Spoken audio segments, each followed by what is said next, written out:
This Week in Fish and Wildlife, sponsored by your local Montana Toyota dealers. Well, welcome to This Week in Fish and Wildlife. We're at Region 3 headquarters, and the reason I have our Sergeant Matt Wemple with us this morning is because he was saying to me, we have some pretty common violations that are going on, and one that's happening quite frequently right now is the lack of recognition of a spike versus a brow tine bull. Talk to us about what that is and maybe what we have out here.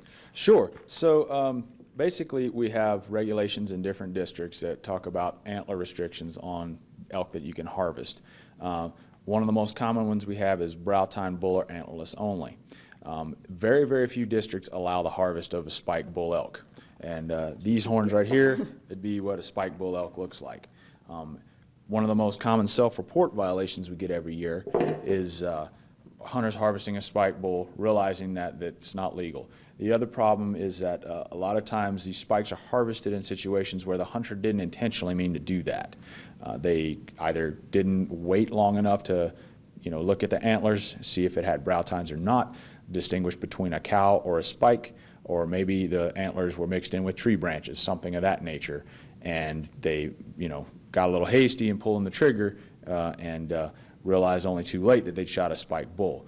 Now, a lot of our regulations say brow tine. That's right. So show us the brow tine so that folks know what we're talking about. Sure. So brow tine, basically, it can be any number of points. It may be only 2 on an elk, but basically they are the tines that come out at the base of the antler branch right here above the brow. Whereas on a spike, you see on this antler, there are a couple of, there's a second point starting to form off the top, but that's still a spike bull because it's not, right, it's not at the base of the antler branch. So very, very important to distinguish. We'll hold them right next to the brow tine bull here, and you can see the difference.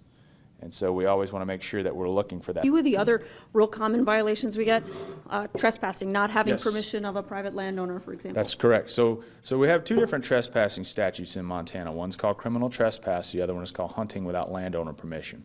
Hunting without landowner permission is very specific to the sport of hunting, requiring that the hunter know where they are at all times. GPS technology, mapping technology, so many tools we have available today make this a virtual it's an easy thing to mitigate and avoid. Hunters should be able to know where they're at. And if you're not sure, then don't go hunting there. And finally, one of the issues that gives hunters a bad name is waste of game, Yes. especially. Talk to us about what that means. So obviously, every hunter is obligated to remove all parts of meat suitable for food from the game animals they harvest.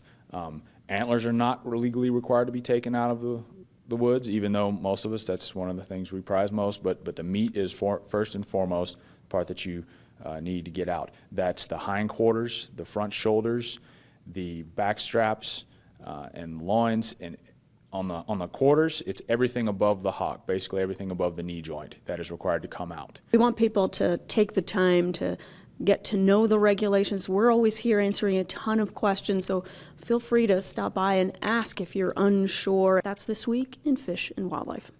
This Week in Fish and Wildlife was brought to you by Toyota. Let's go places.